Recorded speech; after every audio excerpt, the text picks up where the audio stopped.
Hi, and welcome to this live reading from Vanishing Day, a Logan McKenna mystery, Book 4 by Valerie Davisson. And this is presented by Itsy Bitsy Book Bits. Prologue, September 2nd, 2016. She's here. Where? She and Shannon are across the street sharing an ice cream cone. Their benches are along the boardwalk. Neil Everly adjusted his sunglasses. He continued to speak softly, even though there was plenty of cover noise in the coffee shop. It was a good spot. Traffic wasn't heavy, and he could keep an eye on them without being seen. They're sharing, he added, smiling. Shannon loved chocolate. So did her mom. I mean, what town, Neil? He knew what his boss meant, but right now they looked so happy. Lauren looked good. Sun-streaked hair pulled back from her face, tan, relaxed. She was laughing at something Shannon said. He never knew what that cute, dimpled little kid jabbered about, but she kept up a steady stream of excited chatter from her car seat all the way home from preschool every day. Neil relented. Jasper.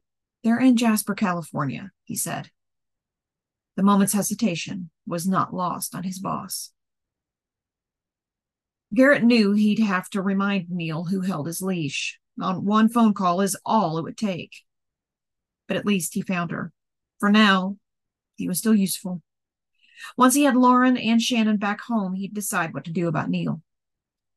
When she took off this time in July, Garrett assumed she'd come home on her own in a few weeks like every other time. Or he'd find her.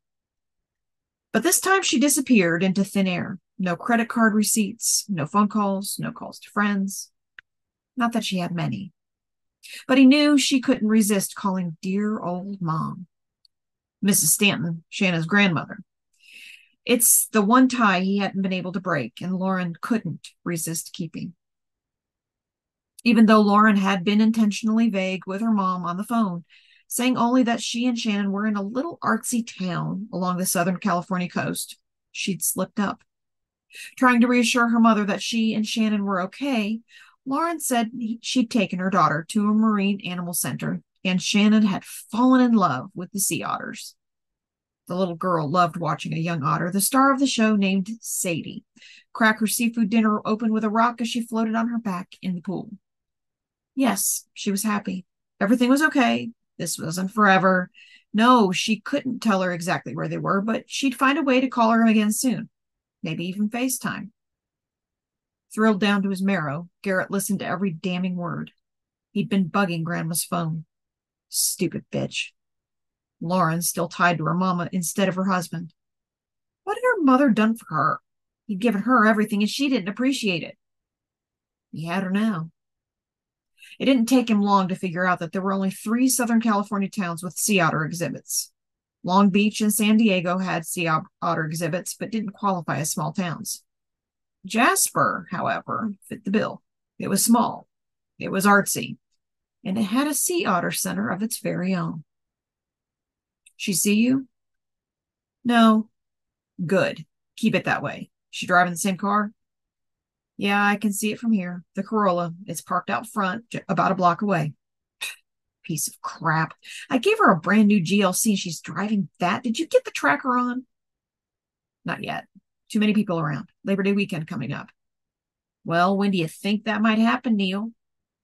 Tonight, once it gets dark and things quiet down. There's enough holiday traffic and tourists around. You should be able to follow them then. If she lives in town, it'll be easy. If she's staying someplace more remote, it will be tougher. Fewer cars on the road. She'll recognize the Volvo if she sees it. Neil waited as instructed. He almost wished Lauren would see him and get away, but he did his job. Garrett owned him. Garrett hired him when no one else would, and he could send him back at any time. All he had to do was call up his PO and tell him Neil was out of state. But this was the last job he'd do for him. He'd find a way. He only had 10 days left on his parole. Keeping one eye on his quarry, Neil got up and paid his bill. Lauren was a big girl. She should have left Garrett years ago. Do you want me to call you? He asked. Silence filled the line for a few more seconds. Then, as if storm clouds had blown over, Garrett wrapped up the call. I'll call you. Have your phone on around 11 o'clock. That'll give you enough time? Yeah, she has to get Shannon to bed early, right? Neil said. She should, but who knows what she's doing now. And when I call, I want to hear you got that tracker on that junk heap she's driving my daughter in. Okay, Neil? This is important, Garrett added. Neil sighed, as if he didn't know. Waiting until Lauren and Shannon started walking back to their car, Neil left the coffee shop and got into the Volvo. It was a tank. Garrett got it, supposedly to keep them safe, but after a week or so of being their driver, he realized his main job was to keep tabs on the boss's wife. The engine started right up. Might as well get this over with. Tossing his phone back on his desk, Garrett Delaney leaned back in his chair, squeezing his eyes shut. Opening them, he scanned the opposite wall, not really seeing the muted gray wallpaper or the brushed steel sculpture in the corner, blazing orange in the slanting rays of a late Seattle summer sun. He reached inside his desk drawer, deftly removing a small, round, white tablet from the blister pack stored there, downing it with the leftover coffee in his mug. Double shot. He flicked the drawer shut. Taking a deep breath, he swiveled his chair around to look out the window at Elliott Bay.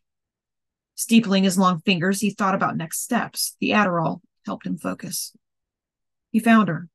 He always did. It was only a matter of time. She always gave in, but this time she almost made it. This time, it had been very inconvenient and expensive to locate his own wife. That would not happen again. Once Neil secured the tracker, he'd have him lay low and monitor their movements until he could get there. He couldn't risk Lauren spotting her former driver and getting spooked. Although with the electronics in place, at least he could find her easily if she sensed something was up. If Neil got the damn thing on tonight. His Ferragamo-clad foot shot out and kicked the wall. This was not a good time. He needed to be here, not 1,000 miles away in some little tourist town in Southern California, fetching an ungrateful wife. He had business to take care of. Things were happening fast and not in his favor. Even if he could borrow Steve's Cessna, the trip would probably eat up at least 4 days. 4 days lost. A friend from college, Steve was the only one who talked him into getting... Steve was the one who talked him into getting his pilot's license 5 years ago. And if he took the Cessna to California, he wouldn't even have to rent a car when he got there. Steve's wife was from Oceanside. He always had an extra vehicle or two stored with one of the small fixed-base operators, or FBOs, at Carlsbad Airport nearby. He checked on Google Maps. Carlsbad was about an hour south of Jasper, California. Doable. Garrett combed his fingers through the tight black waves he gelled into submission every morning, tugging hard at the roots until it started to hurt. For some reason, this helped. Why did Lauren have to do this to him now? She was so selfish. He had to hand it to her. She'd made it pretty far this time. He'd take her back, but she wasn't going to like the new rules. He might have to hire 2 Neils. A young woman with smooth, honey blonde hair, secured at the nape of her neck with a large barrette, knocked lightly, opening the office door a few inches. Sheaf of papers in hand, she peered around the door and raised her eyebrows for permission to enter. Garrett swung his chair back around and leaned forward, arranging his face around a laser-whitened smile. Pale blue-gray eyes pierced her soft brown ones. "Hello, gorgeous," he said, hands folded in front of him on the desk. He had all the time in the world. "Hi, Mr. Delaney. Sorry to bother you again," she said. It had been a busy day. The phone hadn't stopped ringing. One of Mr. Delaney's clients had been particularly insistent. Didn't they realize he had more than one client? How was he supposed to get any work done if they kept badgering him to see how their money was doing? She entered and placed the papers on his desk, indicating the precisely placed yellow tabs on the edge of each page requiring his signature. "The mail guy comes at 4 o'clock now, Mr. Delaney, instead of 4:30 p.m. If you want these to go out today, I can come back to pick them up in a few minutes, or I could drop them off on my way home," she told him. "Not necessary, Patricia. You work too hard already. Here," he said, pulling the papers toward him. "I'll take care of these now." Patricia watched as he skimmed the documents and signed it in the designated places quickly and efficiently. She loved the way his gold pen flashed in the light, and his shirt sleeves rolled back several times to display very sexy forearms. Everything about him was sexy, clean and sharp, dark hair against white skin. "The black Irish I am," he told her one day with a wink. An indigo sweater contrasted nicely with his white shirt sporting faint indigo stripes. The raw silk blue tie brought out his eyes. Straightening the papers briskly on all sides before handing them back to her and recapping his Mont Blanc pen, he looked up, flashing her another brilliant smile. Signed, sealed, delivered. I'm yours. Mr. Delaney was so nice taking time to take care of these so she wouldn't have to make an extra stop on the way home. They just didn't make men like him anymore. He remembered everyone's birthdays and even sent her mother a card when she was sick last year. His wife was a lucky woman. Thanks, Mr. Delaney, she said, hurrying back to her desk to get them in the envelope she already addressed and stamped. Garrett watched his assistant's attractive backside move from side to side as she walked away, keeping the smile plastered on his face until the door closed behind her. Why do they insist on being called administrative assistants? They're secretaries. Dismissing both secretaries and administrative assistants from his mind, he swiveled around to look out his window, pupils dilated, heart slightly racing, capping and recapping his pen.